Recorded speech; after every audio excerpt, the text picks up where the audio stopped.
오늘은 이제 6단원 주님의 음성 듣기. 제가 이 교재, 이건 이제 제가 가지고 이제 사용하는 여러 교재 중에 3 시리즈라고 그래서 그 미국의 그 휴스턴에 계시는 이제 소위 휴스턴 침례교회라는 교회가 있습니다. 최영기 목사님이 그 가정 뭐라 그러더라? 가정사역 전문가세요. 그래서 가정교회라는 어떤 셀 그룹 운영을 하시면서 낸 교재를 제가 가지고 하다 보니까 조금 어떤 부분은 저랑 좀 약간 포인트가 안 맞는 부분들이 좀 있어요. 그래서 그런 부분들은 제가 조금 패싱도 할 수 있습니다. 이해해 주시기 바랍니다. 제가 직접 쓴 교재라면 안 그러는데 제가 아직 쓸만한 재주는 못 되고 다른 좋은 교재를 갖다가 쓰다 보니까 어떤 부분은 또 제가 이해하는 것과 좀 다른 부분들이 좀 있을 때가 있습니다. 그래서 그런 분들 이해해 주시기 바랍니다. 자, 우리가 주님의 음성을 듣는다. 여러분들 주님 곁에 있다는 게 우리에게 복인 가장 큰 이유 중에 하나는 뭐예요? 주님의 음성이 임한다는 거예요. 여러분, 하나님이 우리 옆에 계시는데 아무 말씀도 안 하시면요, 그렇지 않아도 하나님이 영이셔서 보이지도 않는데 말씀까지 안 하시면 우리가 계신지 안 계신지 알겠어요? 모르겠어요? 모르는 것입니다. 하나님 옆에 계시다면 하나님은 그 계심을 통해 어떻게 돼요? 우리를 향해 말씀하십니다. 여러분, 사랑하면은요 침묵할 수가 없는 겁니다. 그렇잖아요. 뭐 젊은 학생이 자기네 학교에 여학생을 짝사랑한다. 혹시 여러분들 중에 중고등부 교회 다닐 때 짝사랑한 여학생들 없으셨습니까?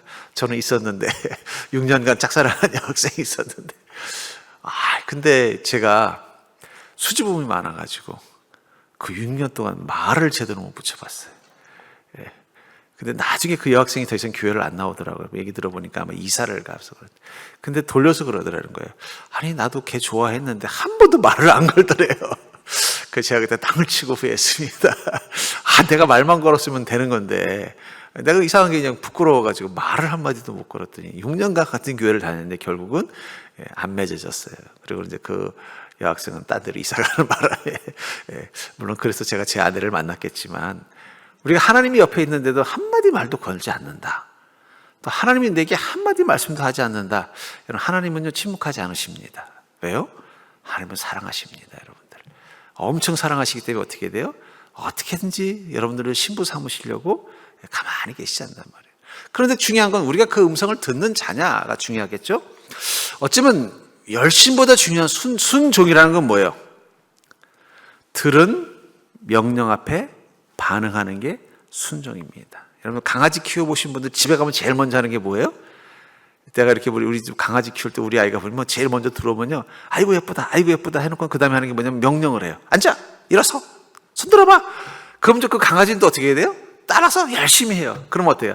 아이고 이뻐 하면서 또 맛있는 것도 주는 거예요. 그걸 보면서 들었어요. 왜 우리 아이는 그 강아지에게 갑자기 뜬금없이 앉아, 일어서, 또 누워 이런 걸 했을까요? 그걸 통해서 뭘 경험하는 거예요? 네가 나와 함께하는 이 시간을 즐기는구나. 내가 너에게 말하는 것을 듣고 있구나.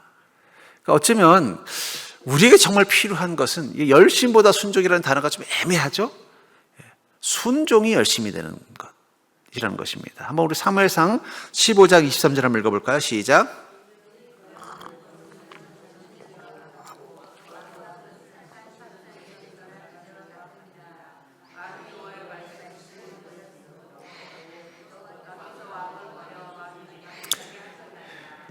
이게 사울이 경험한 것입니다. 사울을 하나님께서 왕으로 세우실 때 성령님을 부어주십니다. 성령의 능력이 사울 가운데 오자 그는 주님의 뜻을 따라서 왕으로 성장해 나갔고, 또 그 옆에 사무엘을 통해서 하나님의 음성을 들려주심을 따라서 왕으로서 역할을 수행해 나갈 때 그가 온전히 이스라엘의 왕으로 성장해 나갔어요. 근데 어느 순간 하나님의 음성을 듣는 것에 관심을 잃어버리고 오히려 백성의 소리에만 귀를 기울이고 자기 욕망의 소리에만 귀를 기울이다가 어느 날 하나님의 음성을 무시해버리는 사건이 일어난 거예요. 이 일에 대해서 하나님이 사무엘을 통해서 분노한 게 뭐냐면 순종이 제사보다 낫다라는 유명한 말씀입니다. 우리는 열심을 좋은 것이라고 생각합니다. 물론 우리의 삶과 사역에는 열심이 필요합니다.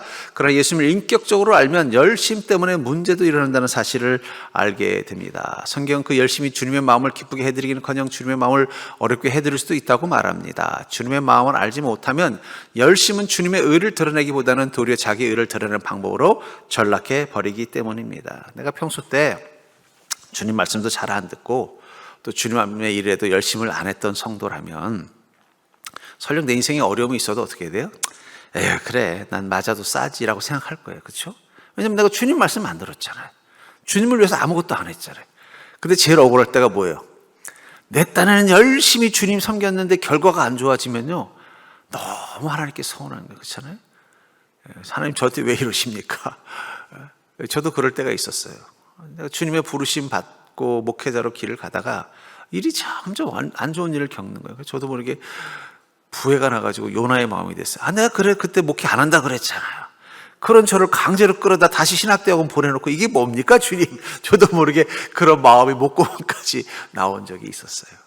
열심을 했지만 결과가 나빠졌을 때 왜 우리는 이럴까? 근데 제가 이렇게 교회를 목회를 하면서도요, 깨달은 게 있어요. 여러분, 교회와 목사님을 힘들게 하는 사람은 게으른 성도가 아닙니다. 게으른 성도는 힘들게 하지 않고 지치게 해요. 게으른 성도는 지치게 하는데 부지런한 성도가 힘들게 해요.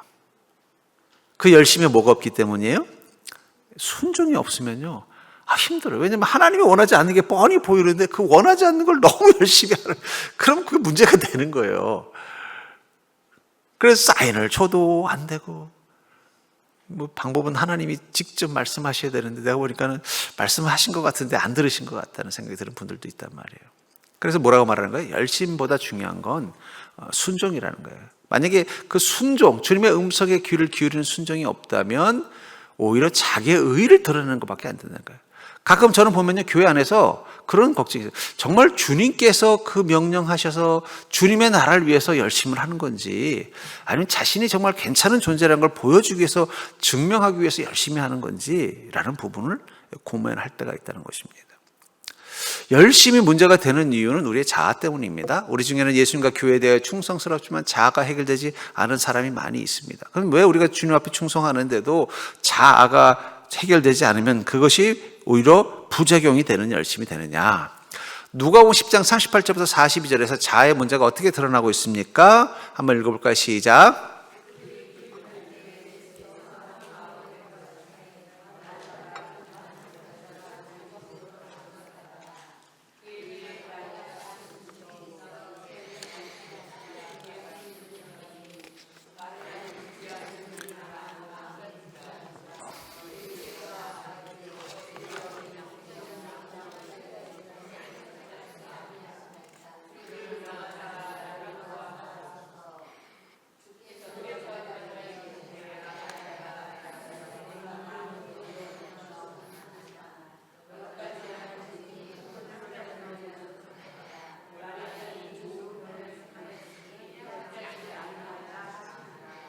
네.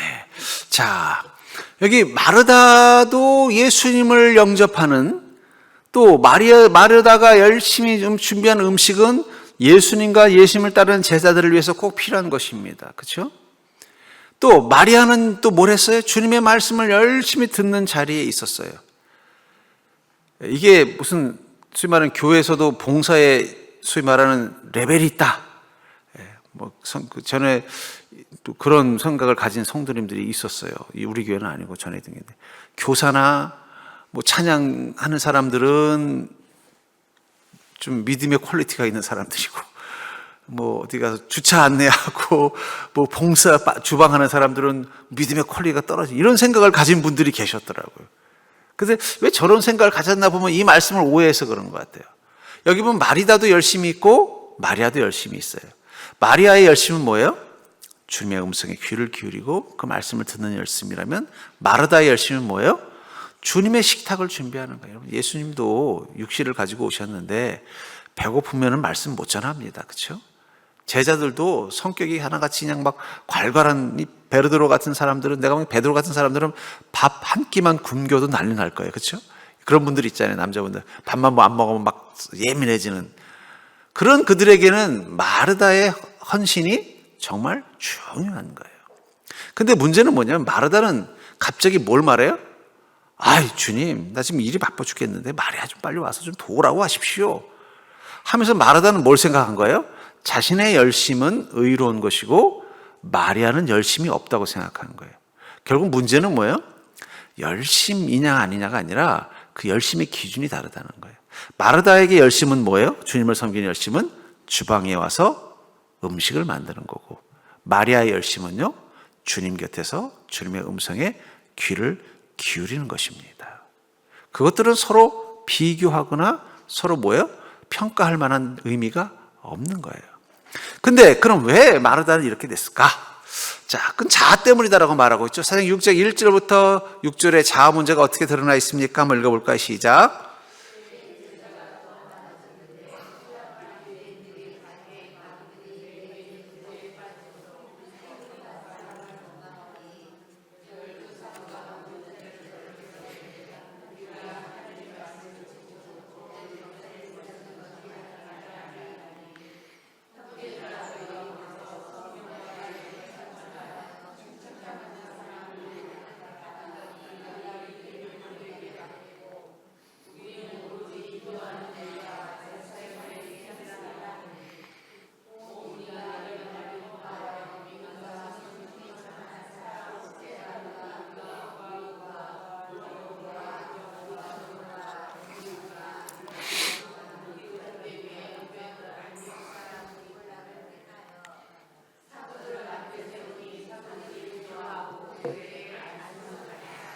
이게 어떤 장면이냐면은 소위 말하는 안수 집사를 세우는 장면이죠.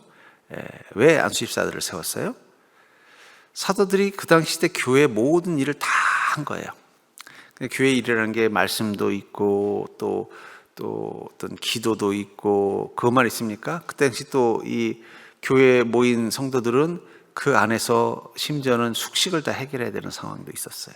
뭐 요즘처럼 우리가 식당이 많은 게 아니잖아요. 그럼 그 안에서 먹는 문제도 다 해결해야 되고, 또 그때 때는 주님이 금방 올 거라는 어떤 긴급한 종말을 믿고 있었습니다. 그러다 보니까 어떻게 돼요?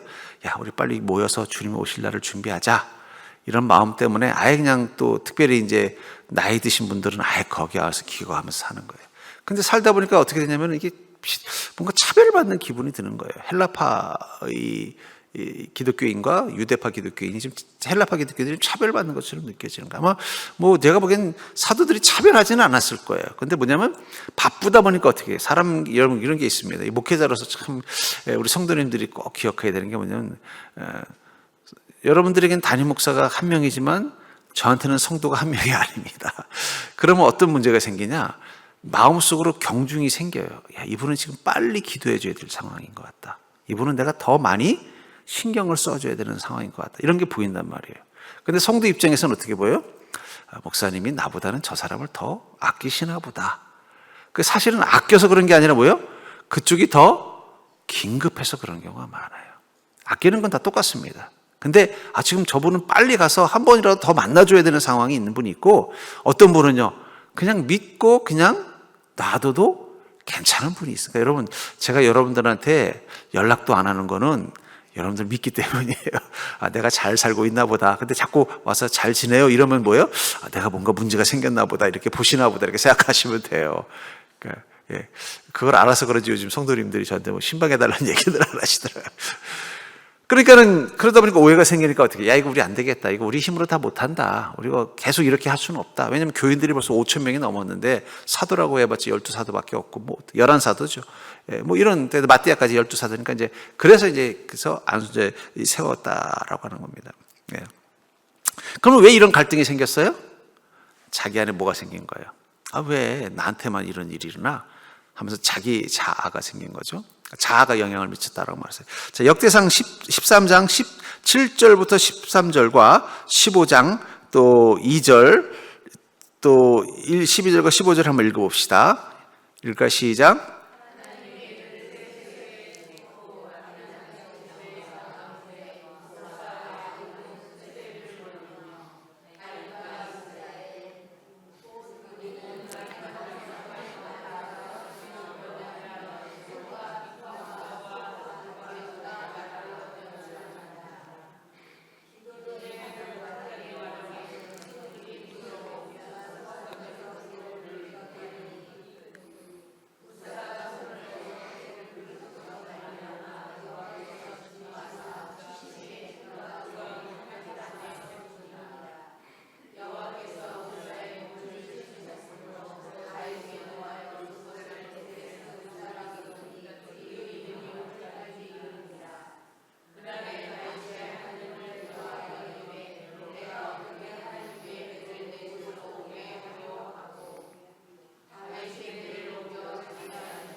그러니까 내용이 이런 거죠. 언약궤를 다윗이 자신의 성이 있는 곳에 모시려고 하는 거예요. 그 얘기는 뭐예요? 거기다 성막을 짓겠다는 거. 아직 성전은 없으니까. 그리고 하나님께 제사를 드리는 그런, 아마 헤브론이라는 그곳에 성에서 다윗이 기거할 때, 예루살렘이 아닙니다. 전이죠. 근데 오다가 그만 사고가 난 거예요. 감히 그 언약궤를 제사장이 아니면 만질 수 없는데, 마차가 흔들리니까 아마 이제 수행하는 사람이 겁먹고 당황해서 이제 마치 물건 떨어지고 잡았는데 하나님이 진노하신 거예요. 이걸 보고 나서 다윗이 어떻게 겁을 덜컥 먹고는 가지고 오지 말아라 한 거예요. 자, 그래서 이제 오베데돔 집에 있었습니다. 자, 그러다가 이제 15장 2절 한번 읽고 시작.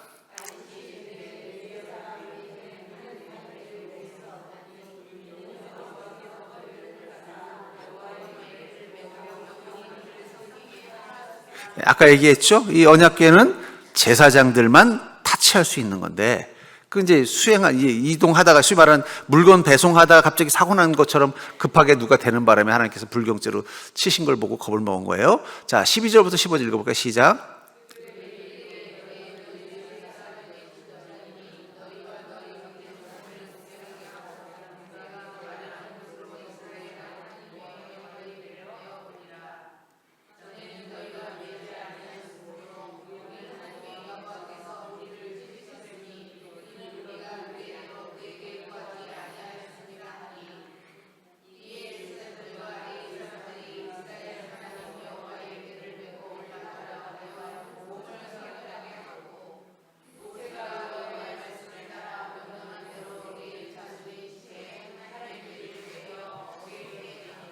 결국은 그 실패의 원인은 뭐라는 거예요? 하나님이 지시하신 그 레위기를 통해서 명령하신 레위인들, 제사장들만 이 언약궤를 이렇게 다루라는 주님의 말씀을 무시한 행동이 만들어낸 비극이었단 말이에요. 이것을 보고 이제 다윗이 이제 깨닫게 됩니다. 그리고 그 다음에 이제 다시 다윗성으로 이 언약궤를 모시고 와요. 그때는 다윗 언약궤가 무사히 차로옵니다. 그때 막 다윗이 기뻐하고 춤을 추면서 깨달은 게 뭐냐면, 뭘 깨달았을까요? 언약궤 하나를 옮기는 것도 주님의 뜻 앞에 순복하면서 가는 게 필요한 것입니다. 여러분, 주님의 일을 할 때 제일 중요한 게 뭐냐? 주님의 음성을 들으면서 그 일을 하는 게 정말 중요합니다. 제가 이렇게 보니까 감사하게도 우리 찬양팀들이 찬양하기 전에 꼭 모여서 기도를 하고 시작하더라고요. 왜 그렇습니까? 이 찬양 하나님께서 받으시는 찬양이라면 하나님이 허락하신 찬양을 해야 돼요. 여러분, 하나님이 허락하신 찬양을 하는 것입니다. 말씀도 하나님이 허락하신 말씀을 전하는 것입니다. 모든 교회 안에서 이루어지는 봉사는 이 언약궤를 대하는 것과 똑같아야 돼. 이 언약궤가 타고 있는 수레가 흔들거리니까 다급해서 만진 그 하나, 우리 충분히 인간적으로는 그럴 수 있는 거 아니에요? 그렇죠? 근데 그게 뭐가 되는 거예요? 그를 불행하게 만든, 하나님의 진노를 샀다는 것, 우리가 인간적으로 이해할 수 없어요. 근데 중요한 게 있어요. 그러면 그게 왜 문제가 될까? 우리 그런 말이 있잖아요. 바늘도둑이 소도둑 된다. 한번 언약궤를 경솔하게, 이 언약궤를 왜 블레셋에게 빼앗겼어요? 이건 사무엘 시대로 거슬러 올라갑니다. 이 사무엘에게는 홈리와 비나스라는 두 아들들이 있었어요. 그들은 사무엘 뒤를 이어서 이스라엘의 지도자가 될 준비를 하고 있었던 상황이에요. 근데 블레셋과의 전쟁에서 계속 이스라엘에 패배하는 거예요. 그러다 보니까 백성들이 그러는 거예요. 아니, 옛날에 보니까 여호수아 시대 때 이 언약궤를 메고 여리고성을 돌았더니 여리고성이 무너졌다고 그러는데 우리 힘으로 안 되면 이거 언약궤라도 끌고 가야 되는 거 아닙니까? 그 말을 듣고 홈리와 비나스는 어떻게, 그래? 그럼 우리 그렇게 하자 하고는 자기들이 어떻게, 홈리와 비나스가 언약궤를 끌고 블레셋 싸움과의 전쟁에 갔는데 어떻게 해요? 패배했을 뿐만 아니라 언약궤까지 빼앗기고, 그 자리에서 홈리와 비나스는 죽어버리고, 심지어는 그 이야기를 듣고 엘리는 쓰러져서 목뼈가 부러져 죽는 일이 일어나요. 언약궤가 가지고 있는 상징성은 뭐예요? 그건 하나님을 경외하는 마음입니다. 제가 우리가 오면서 참 어떻게 보면은 우리가 특별히 이제 교회를 대하는 자세에 있어서 우리가 참 이게 참 딜레마예요. 네, 저도 지금 여기 있습니다만은 저 구두 신고 올라와 있거든요. 옛날에 그랬으면 아마 시험 드는 분들 많았을 거예요. 아니, 목사님이 이 신성한 강대상에 구두를 신고 올라가다니. 근데 이제 시대가 바뀌면서 어떻게 돼요? 우리가 좀 더 하나님께 가까이 오자. 그래서 어떻게 돼요? 여기 이제 목회자만 올라오는 게 아니라 병신도들도 올라오고 막 그런 게 됐단 말이에요. 그 하나님과 가까워지려는 목적이라는 면에서는 그건 맞는 말입니다. 근데 중요한 건 그러다 보니까 우리도 모르게 언약궤를 가볍게 여겼던 이 홈리와 비나스 같은 마음이 우리 안에 있을 수 있어요. 여러분, 제사장들이 이 성전을 섬길 때 그들이 다 제사 드리는 일만 했을까요? 그 레위인들, 제사장을 포함한 레위인들은 그것만 한 게 아니에요. 여러분, 성막을 관리하려면요, 수리도 해야 되고 또 필요한 제물들을 또 운송도 해야 되고, 제사 드리고 나면 어떻게 돼요? 그 피를 흘린 자리에 다 닦고, 이거 다 누가 해요? 그 레위인들이 다 이걸 하는 거예요. 근데 그건 그냥 노동이 아니라 뭐예요? 그건 거룩한 행위입니다. 그래서 어떻게 돼요? 그것을 할 때도 그 하나님이 지시하신 것을 따라서 해야만 되는 거예요. 그러니까 그걸 통해서 하나님이 주시는 메시지는 뭘까요? 우리가 주님의 음성 앞에 모든 것을 순종하면서 나아가는 믿음이 있어야 된다는 것입니다. 이 번역기를 옮길 때 어떻게 돼요? 이 하나님이 명령하신 대로 언약궤를 붙잡고 언약궤를 대해야만 비로소 그 언약궤가 하나님의 그 은혜와 사랑이 임재하는 곳이 되는 것이지, 그렇지 않으면 우리 하나님의 진노를 경험하는 곳이라는 것을 다윗에게 보여주는 게 목적이라는 거예요. 단순히 그냥 그 소위 말하는 안전사고 난 사람 하나님께서 미워서 혼을 낸 게 아니라 그건 다윗을 향한 경고라는 거예요. 네가 다윗성에 이 언약궤를 두었을 때 너는 이 언약궤를 경외하는 마음으로 할 수 있느냐? 왜냐하면 이게 왜 중요하냐면, 솔로몬이 예루살렘의 왕궁을 지으면서 먼저 성전을 지어요. 성전을 짓고 왕궁을 짓습니다. 다윗도 그렇게 했어요. 하길 원했어요. 근데 그렇게 한 목적은 뭘까요? 하나님을 날마다 더 가까이 하고자 하는 마음이었던 거예요. 근데 나중에 무슨 문제가 생기냐? 솔로몬이 그 성전 안에 우상들도 드리기 시작하는 거예요. 그러면서 이제 뭘 하느냐? 백성들의 신앙을 통제하고 싶은 마음이 생긴 거예요. 하나님을 경외하기 위해서 성전을 만들었는데 그 경외하는 마음은 없어지고 뭐가 되는 거예요? 백성들을 통제하는 도구로 쓰기 시작하는 거예요. 그러다 보니까 어떻게 돼요? 어떤 사람은 여호와를 안 믿고, 어떤 사람은 바알을 믿고, 어떤 사람은 아세라를 믿고, 또 어떤 사람은 애굽의 신을 믿으니까 어떻게 돼요? 거기다 자꾸 우상을 넣는 거예요. 우상을 넣는 이유 뭐예요? 그거를 자신이 통제하고자 하는 거예요. 실제로 이스라엘이 남북으로 갈렸을 때 북이스라엘 왕이 제일 먼저 한 게 뭐냐? 사마리아에다가 성전을 짓는 것입니다. 성전을 짓고 그들이 그 광야에서 경험했던 그 금송아지 상을 만들고, 이 송아지가 너희를 애굽에서 구원하는 하나님이다. 왜 그렇게 했어요? 예루살렘 가지 말라는 거예요. 북이스라엘이니까 남북으로 가녔으니까 예루살렘 가지 말라는 거예요. 가지 말고 내가 다스리는 이 왕궁에 있는 이 성 안에 있는 이 성전에 와서 하나님께 제사 드리라는 거예요. 목적이 뭐예요? 하나님을 경외하고 순종하는 게 아니라 하나님을 통제하는 거예요. 자기 의의가 들어가면 우리가 주님을 섬길 때 뭐가 생기느냐? 하나님을 경외하기 위해서 섬기는 게 아니라 하나님을 통제하기 위해서 섬겨요. 그러다 보면 일어나는 현상 중에 하나가 뭐냐? 섬김의 방법이 신앙으로 바뀌는 겁니다. 그럼 그게 싸움이 일어날 때도 있어요. 제가 우리 성도들끼리 갈등할 때나 이럴 때 보면요, 이 섬김의 방법에 대해서 서로 다투고 싸우는 경우들이 있는 걸 보게 됩니다.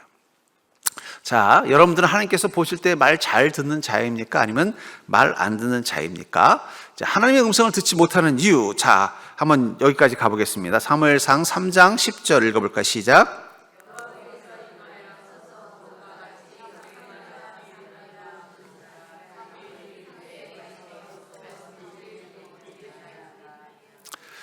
하나님께서는 계속해서 제자 우리에게 말씀하십니다. 다만 우리의 불신앙과 불순종 때문에 깨닫지 못할 뿐입니다.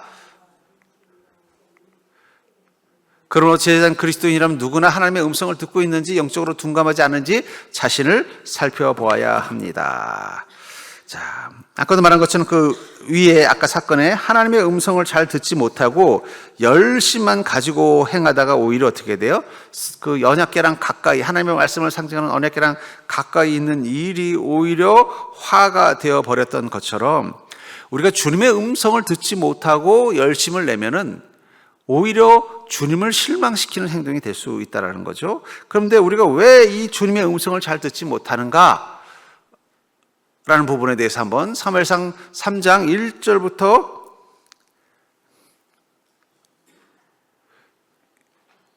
듣지 못하는 이유로 사무엘상 3장 10절 한번 읽어볼까? 시작.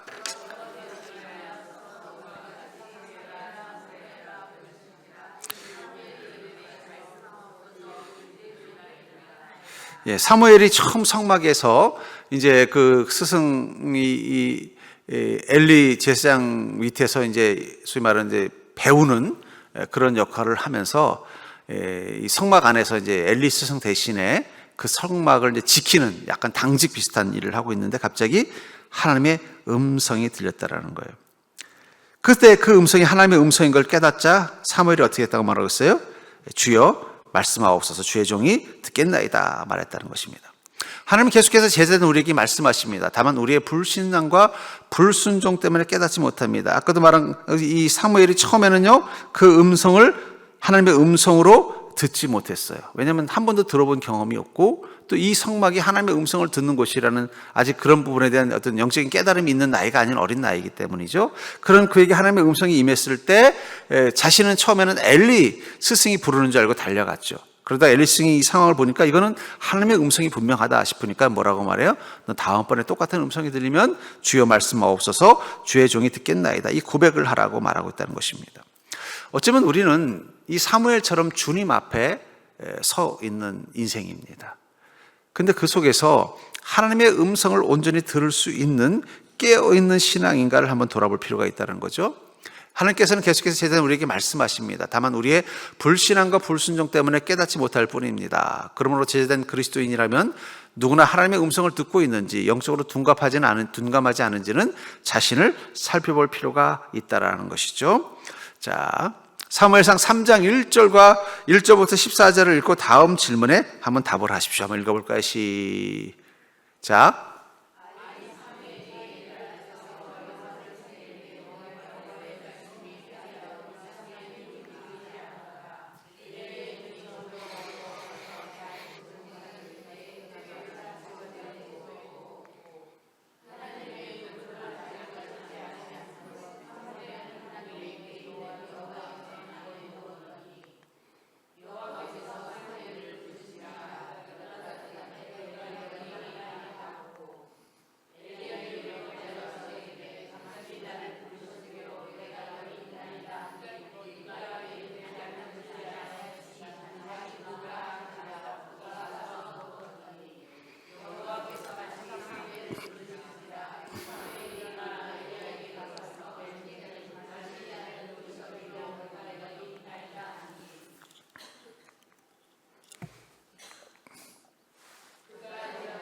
이렇게 안 되죠?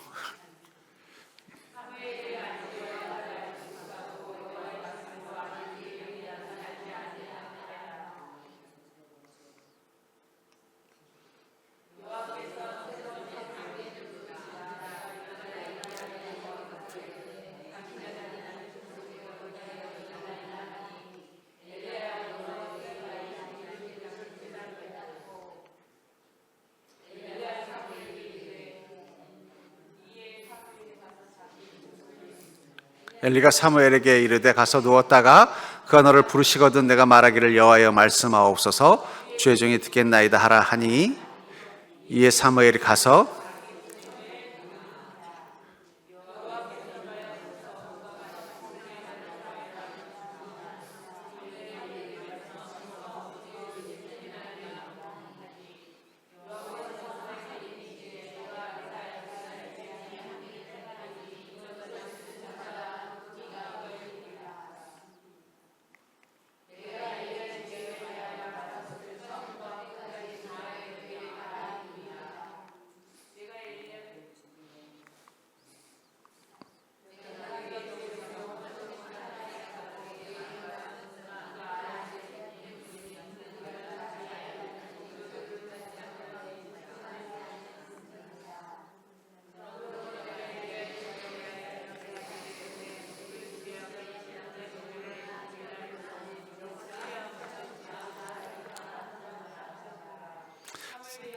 자, 사무엘이 어릴 때 이스라엘의 영적 상태는 어땠다고 1절에서 말하고 있죠?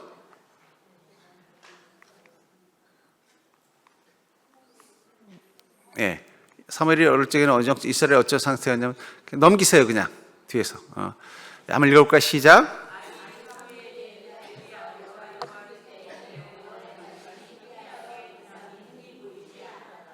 네, 사무엘은 어느 곳에서, 그러니까 하나님의 음성이 어땠다고 말하고 있어요? 희귀했다. 들리지 않은 시절이었다는 거죠. 엘리는 하나님 앞에 순전하지 못한 제사장이었습니다. 엄밀하게 보면 엘리 자신의 죄보다는 그 자녀들, 그가 관리했던 이 성막의 문제였던 것 같아요. 하나님께서는 진노하시고는 침묵하셨죠. 그때부터 엘리는 무기력한 제사장으로 남아 있었어요. 그 상황 가운데 사무엘을 하나님께서 찾으신 거죠.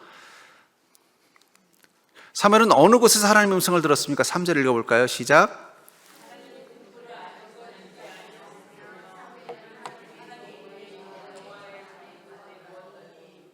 자, 여기 하나님의 궤, 언약궤 다 같은 말입니다. 성궤, 언약궤, 하나님의 궤. 이 하나님의 궤 안에는 세 가지 물건이 있죠. 만나의 항아리, 아론의 쌍난지팡이, 그리고 하나님께서 모세를 통해 주셨던 말씀의 돌판. 첫 번째 건 깨졌고 두 번째 것이 들어 있습니다. 그리고 그 궤라는 건 뭐예요? 궤짝이라는 거죠. 그 궤 위에 판을 뭐라고 부르냐? 지성소라고 불러요. 왜 지성소라고 부르냐면 거기에 하나님의 음성이 임하기 때문이에요. 하나님의 음성. 그러니까 이 하나님 이 언약궤 윗판에 하나님의 음성이 임한다고 믿었던 거예요. 그래서 어떻게 돼요? 이 제사장들이 그 언약궤 앞에 가면은 거기서 주님의 음성을 경험하고 돌아오는 것입니다. 거기 누워 있었다는 거예요. 그래서 당직을 쓰고 있었던 거예요. 누가 했어야 되는 일이에요? 사실은 엘리가 해야 되는 일이에요. 나이 어린 제자 사무엘을 시킬 일이 아니에요. 결국은 엘리가 하나님의 음성을 잃어버린 것은 하나님이 그냥 침묵하셔서가 아니라 그가 하나님의 음성을 들을 수 있는 자리를 잃어버린 것입니다.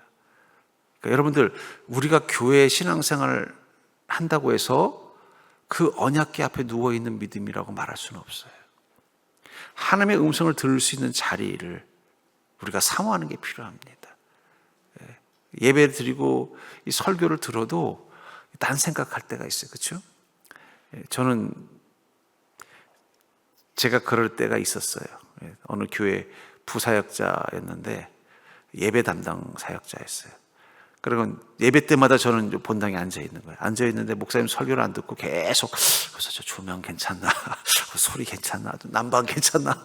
저 사람 왜 저러나? 그리고 나중에 보면 내가 목사님 말씀을 거기는 예배가 1부, 2부, 3부, 4부 있었는데 4번을 들었는데도 기억이 안. 왜냐면 저 뭘 하려고 거기 있었던 거예요? 말씀을 들으려고 있었던 게 아니에요. 내가 맡은 예배 담당 목회자라는 것 때문에 거기에만 집중하느라고 정말 하나님의 말씀 듣는 자리를 잃어버린 거예요. 그래서 내가 그때 회개했습니다. 그래서 그 다음부터는 이 메모지를 가져갔어요.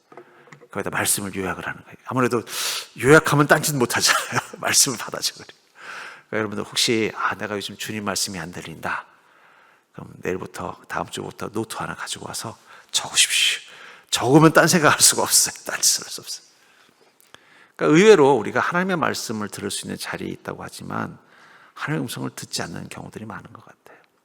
엘리가 그런 경우죠. 근데 사무엘은 어디 있었어요? 그 음성이 들리는 자리에 누워 있었다라는 거죠. 자, 건전지가 다 됐나 보다 이거. 그렇죠? 자, 하나님의 음성을 들었을 때 사무엘은 어떻게 생각했습니까? 4절, 5절 읽어볼까요? 시작.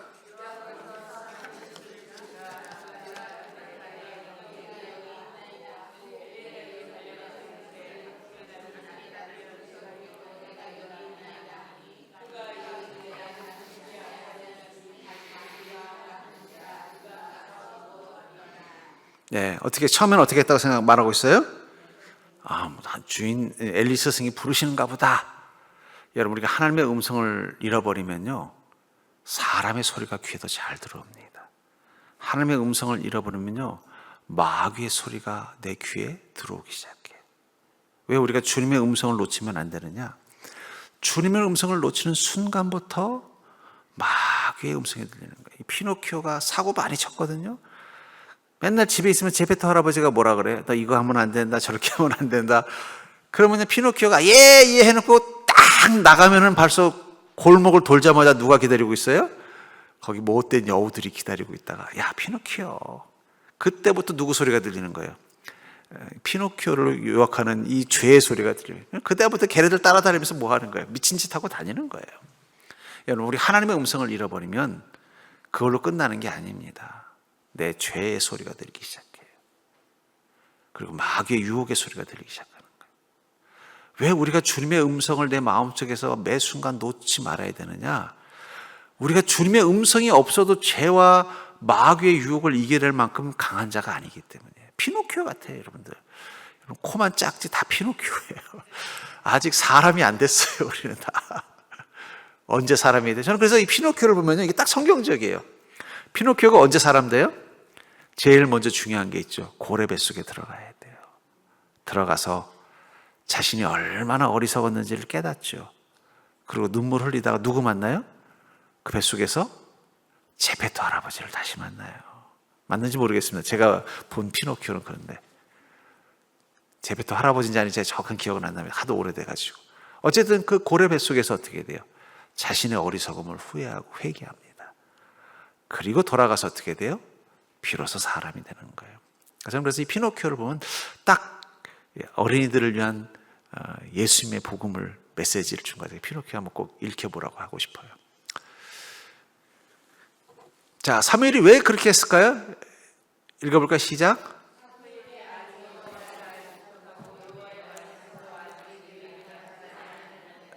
자, 왜 사무엘은 하나님이 직접 음성을 들려줬는데도 못 알아들었을까요? 아직 하나님을 알지 못했다는 거예요. 어리잖아요. 하나님의 말씀도 아직 그에게 나타나지 않았다. 여러분들이 영어로 하는 외국인의 말을 알아들으려면 여러분들에게 뭐가 필요할까요?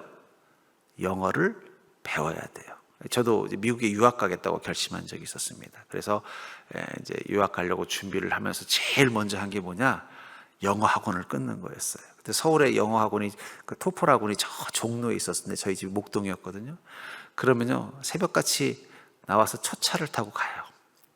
그럼 저 여기 종로 종각 쪽에 가면 그 당시 다 영어 학원들이 있었는데, 그럼 거기 가서 뭘 하는 거예요? 영어 공부를 시작하는 거예요.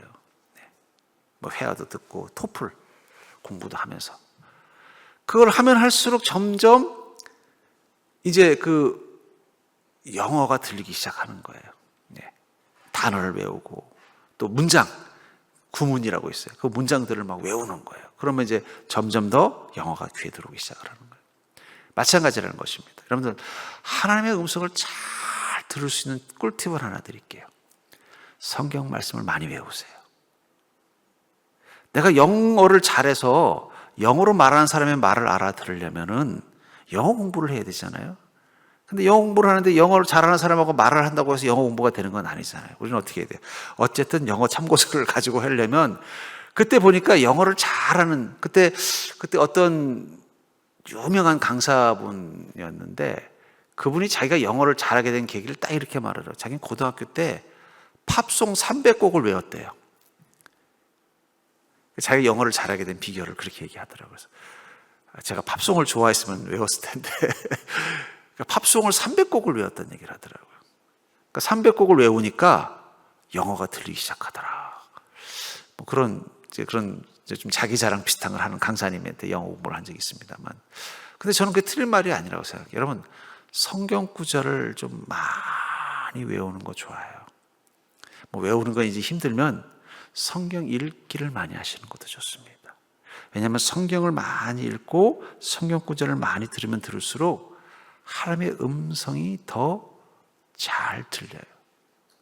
처음부터 영어를 잘하는 건 아니잖아요. 그렇죠? 어떻게 해요? 영어를 잘하려면 영어를 배워야 되는 거예요. 영어를 배우는 가장 기본이 뭐예요? 그러니까 영어로 된 단어를 듣고 외우고 또 영어로 된 문장을 자꾸 머릿속에 새기다 보면 어느 순간 나에게 영어로 말하는 사람의 말이 들리기 시작하고 이해되기 시작하는 것처럼, 우리가 왜 성경 말씀을 사모해야 되느냐? 그 말씀 자체도 우리에게 진리가 되고 또 그 말씀 자체도 우리에게 좋은 도움이 되지만 그 말씀을 계속 주야로 묵상하고 들으면요, 순간순간 하나님의 음성이 더 선명하게 들려지는 거예요. 그러니까 저는 이 성경은 천국의 문법서라고 생각합니다. 천국어의 문법서.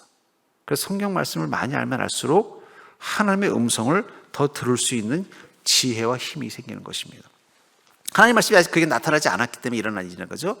그럼 사무엘은 몇 번 엘리 제사장을 찾아갔는가? 8절 읽어볼까요? 시작.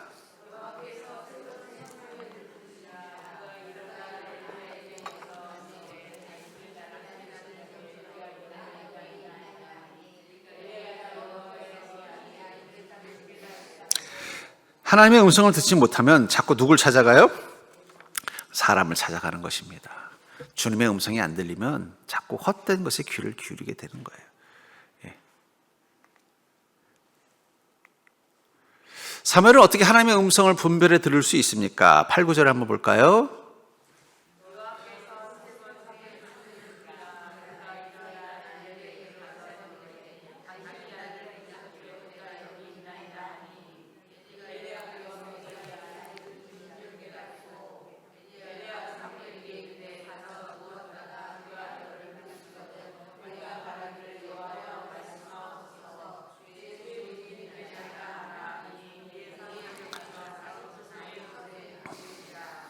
자, 사무엘은 하나님의 들을 수 있다는 사실을 믿지 않았어요. 아무래도 어린아이고 하나님의 음성이 듣는 게 무엇인지도 모르고, 심지어는 하나님의 음성이 희귀했다는 얘기는 뭐예요? 경험할 수 있는 기회도 많지 않았다는 거죠. 목격할 수 있는 기회도. 그러다 보니까 그는 하나님의 음성을 들을 수 있다는 사실을 믿지 않았습니다. 하지만 3번이나 엘리를 찾아가다가 엘리 제사장이 그 말을 듣고 나니까 나에게 들리는 이 음성이 하나님의 음성이라는 걸 깨닫게 됐죠. 그때 비로소 뭐라고 말해요? 주님 말씀하옵소서라고 고백한다는 거예요. 또 이 사무엘은 하나님의 음성을 듣는 훈련을 받지 못했습니다. 아까도 말했죠.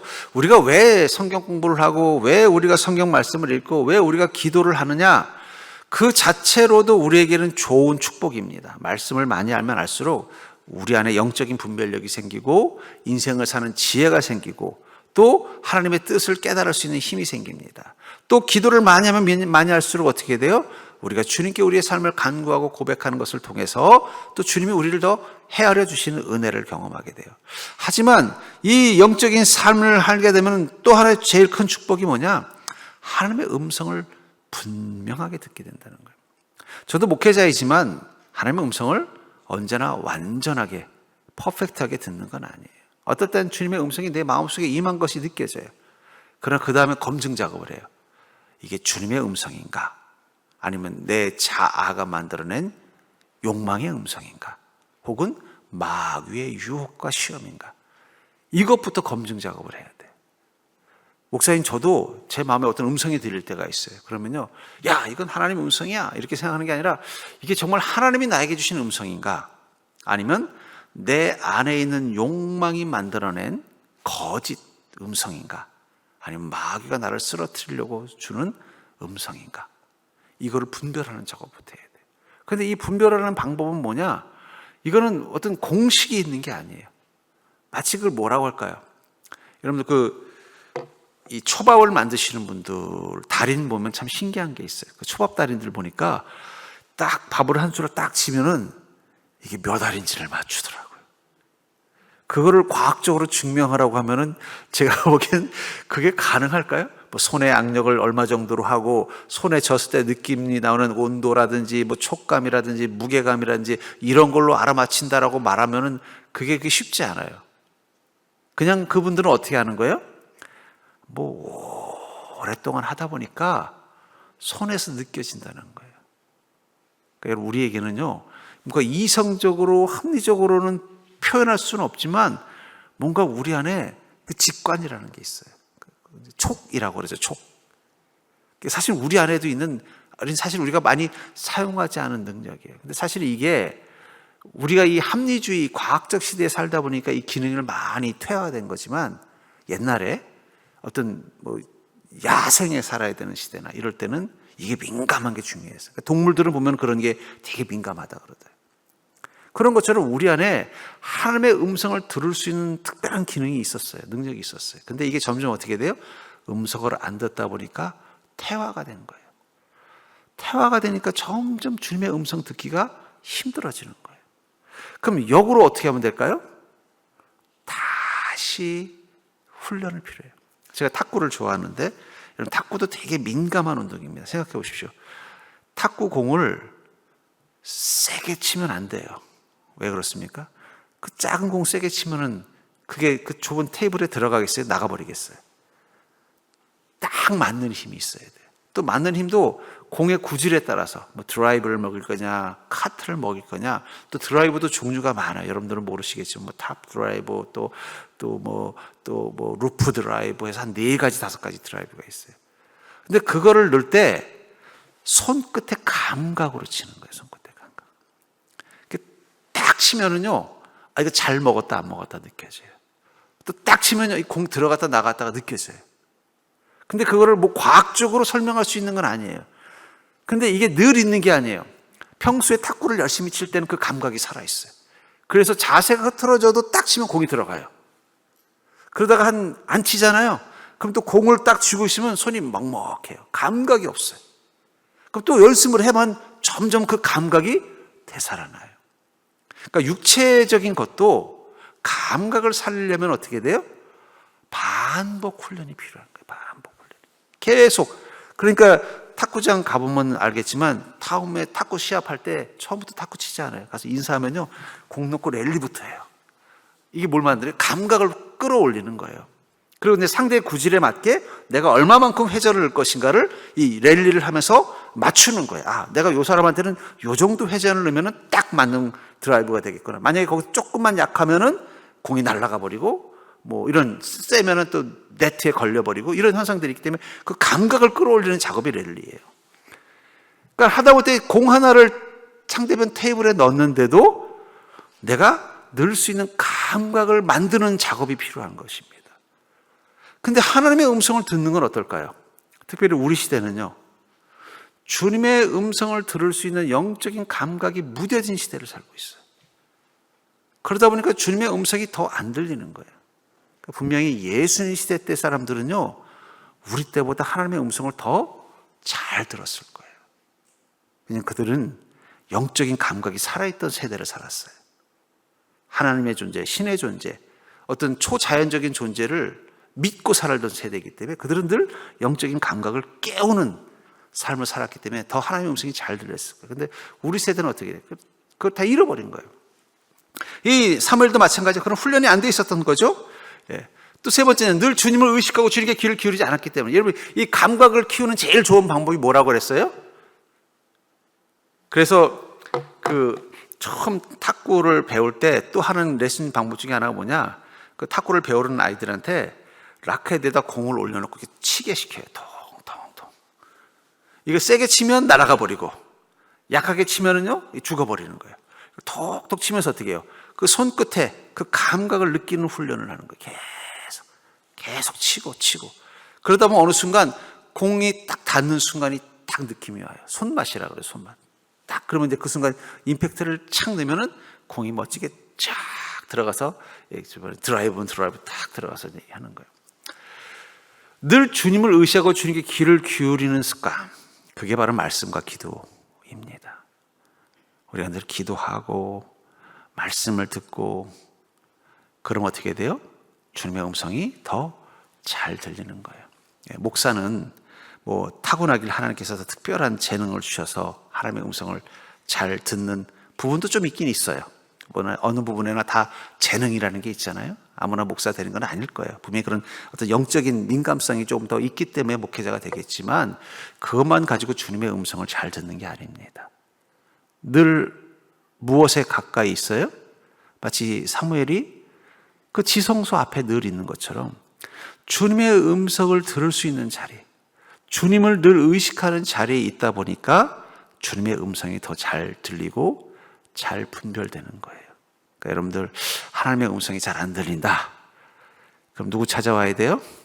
딴 데 가지 마시고 담임 목사님께 와서 기도 부탁하십시오.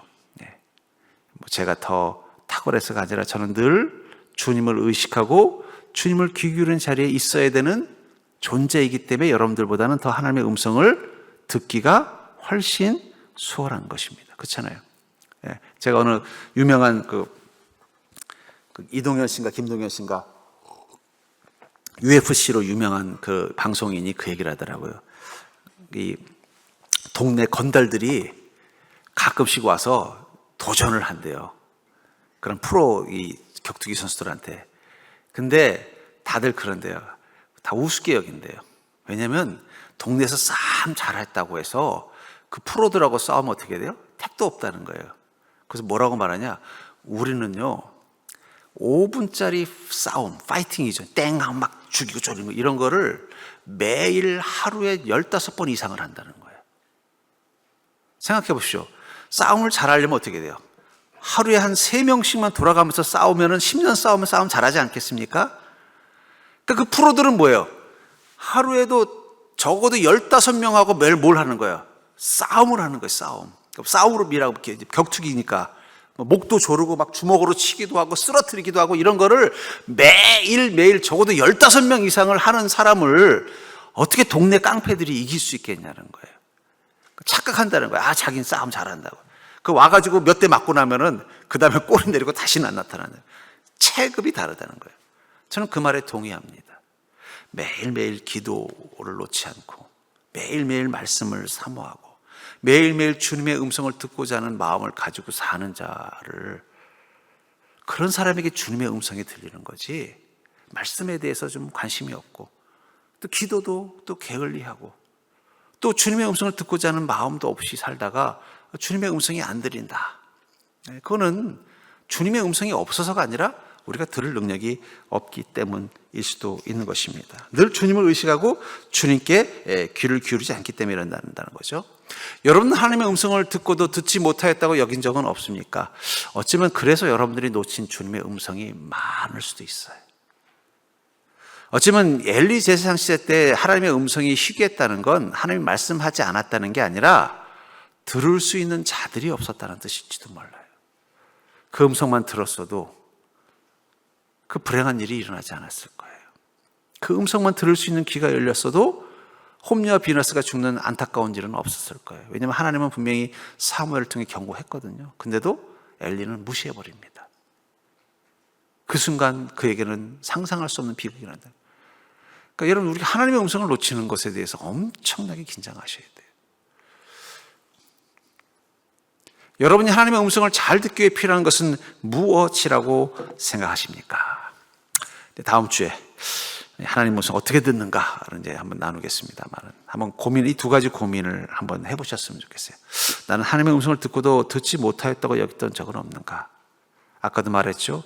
자아가 강하면, 여러분, 자아가 강한 두 사람이 만나서 대화를 하면요, 어떤 대화하는 줄 아세요? 자기 얘기만 하다가요. 대화하는 것 같은데 자기 얘기만 해요. 예. 또 그런 자아가 강한 사람들을 보면요, 대화할 때 보면요, 늘 자기 얘기를 하게 만들려고 해요. 그래서 남 얘기 심각하게 듣고 있다가도 갑자기 확 끼어들어. 아, 근데 말이야 내가 이번에 하면서 또 자기 얘기. 다른 사람 얘기 절대 못 듣고. 여러분, 자아가 강한 사람은요, 하나님 말씀도 못 듣지만 다른 사람 말도 안 들어요. 대화라고 하지만 자기 얘기만 하고 끝내버려요. 자아가 강하면 하나님의 음성을 온전히 들을 수 없습니다. 그래서 우리가 주님께서 뭐라고 그래요? 누구든지 자기를 부인하고 자기 십자가를 지고 나를 따르라는 것은, 주님을 따르려면 주님의 음성이 들려야 되고 주님의 발자국 소리를 들을 수 있어야 되는데, 그걸 가장 막는 장애물이 뭐라는 거예요? 자아의 힘이라는 거예요.